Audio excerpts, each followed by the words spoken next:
Saya sebagai kepala sekolah di satu institusi lembaga pemerintah, tentu dalam mengidentifikasi terkait dengan dilema etika maupun bujukan moral, ini tidak ada istilah identifikasi yang bersifat khusus, karena kita bisa melihat beberapa faktor penyebab dan bagaimana solusi yang bisa kita temukan yang terbaiknya. Ada beberapa hal mungkin yang bersifat umum yang dapat terjadi di hampir semua sekolah. Ada juga yang mungkin bersifat hanya di sekolah kami. Oleh karena itu, kita perlu melihat apa yang dihadapi oleh masing-masing warga, yaitu berupa bagian yang tak terpisahkan dari pribadi guru, tenaga bisnis sekolah, maupun apa yang dihadapi oleh peserta didik atau siswa, termasuk juga terkait dengan komite sekolah. Hal-hal yang paling banyak dialami di sekolah kami, tentu ini perlu kita identifikasi khusus terkait dengan masalah kenakalan siswa, terkait dengan sosial lingkungan di mana domisili siswa. Ini menjadi penyebab utama mungkin yang banyak dihadapi oleh siswa kami.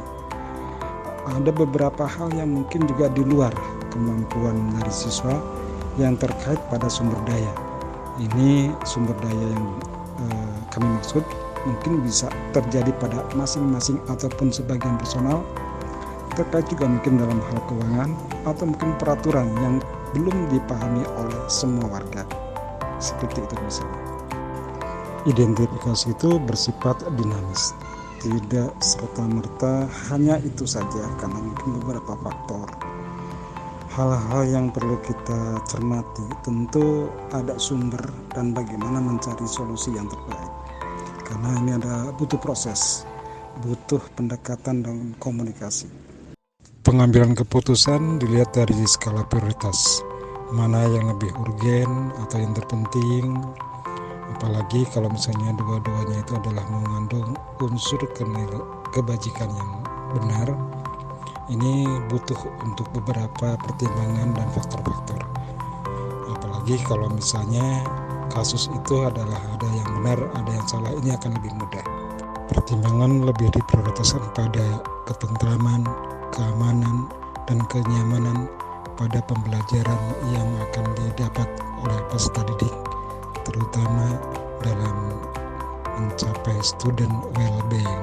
Prosedur yang biasa dilakukan dan beberapa langkah yang diperlukan itu memang berbeda-beda tergantung dari kasus dilema etika itu sendiri dan perlu penanganannya seperti apa. Tahap memutuskan dilema etika diantaranya perlu dilakukan beberapa hal. Yang pertama, lakukan analisis risiko. Bagaimana kalau kita berikan keputusan terhadap untung ataupun ruginya hal yang akan didapat atau dicapai terkait dengan keputusan yang kita ambil. Yang kedua, yang berikutnya tentang kejelasan untuk mengetahui pokok masalah. Ini adalah pengalaman dan teori yang didasar pada teori yang umum dilakukan untuk memutuskan dilema etika. Lakukan review dan klarifikasi pada kasus dilema tersebut, serta banyak mencari jawaban dari berbagai sumber.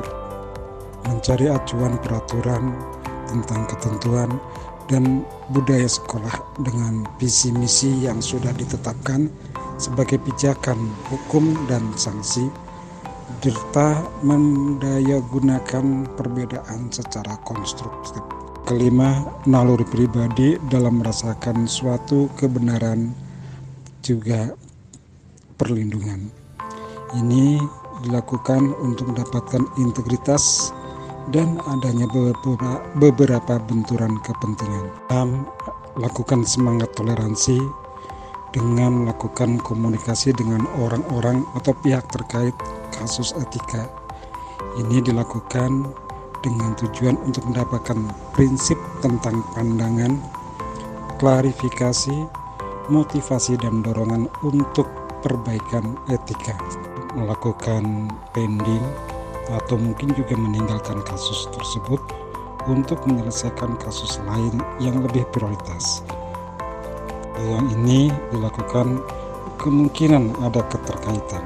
Saran saya yang harus kita lakukan dalam memberikan keputusan, lakukan, catat dan buat daftar yang harus dan akan kita lakukan, serta dokumentasikan hasil yang didapat. Hal yang saya anggap efektif dalam mengambil keputusan adalah kita harus mengenali perbedaan, menentukan pihak yang terlibat dan terkait, atau juga melihat dan membaca fakta dan data, meng-cross check kebenaran, dan bila ada paradigma atau opini benar versus benar, maka perlu diuji ulang.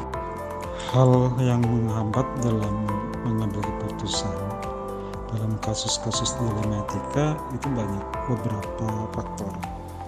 Di antaranya terkait dengan psikis, yaitu situasi kondisi pribadi pada saat yang sedang tidak mood atau tidak stabil, yang kemudian karena terlalu takut dengan resiko terhadap keputusan yang diambil.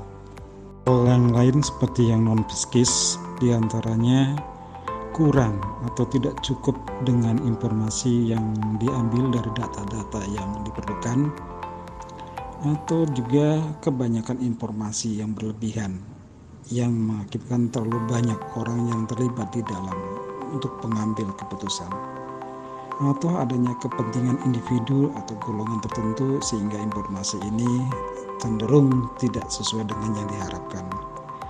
Mungkin juga tidak ada kepedulian untuk segera menyelesaikan dari orang yang dianggap penting memberikan satu kebijakan atau keputusan.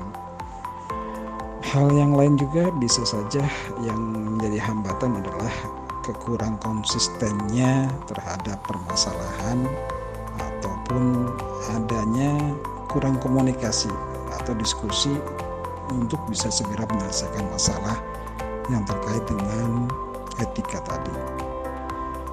Hal yang penting tentu harus kita buat satu model waktu ataupun target deadline untuk bisa memberikan keputusan itu bisa segera diselesaikan. Waktu atau jadwal tertentu untuk menyelesaikan suatu kasus dilema etika ini sudah saya sampaikan, perlu adanya target deadline ataupun waktu.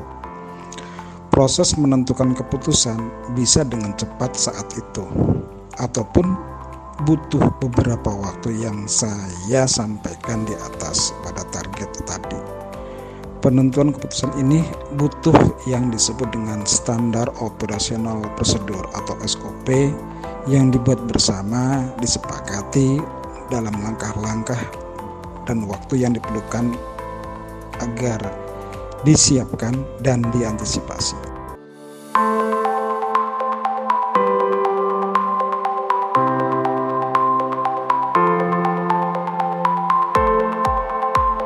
Banyak pembelajaran penting yang saya peroleh dari pengalaman memberikan ataupun menentukan keputusan.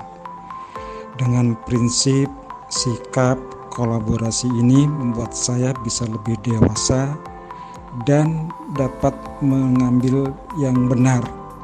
Lebih penting untuk menyelesaikan kasus dilema etika yang serupa ataupun yang mirip, sehingga pembelajaran dari kasus sebelumnya akan bisa diambil ilmu serta hikmah dalam menentukan suatu keputusan yang akan datang.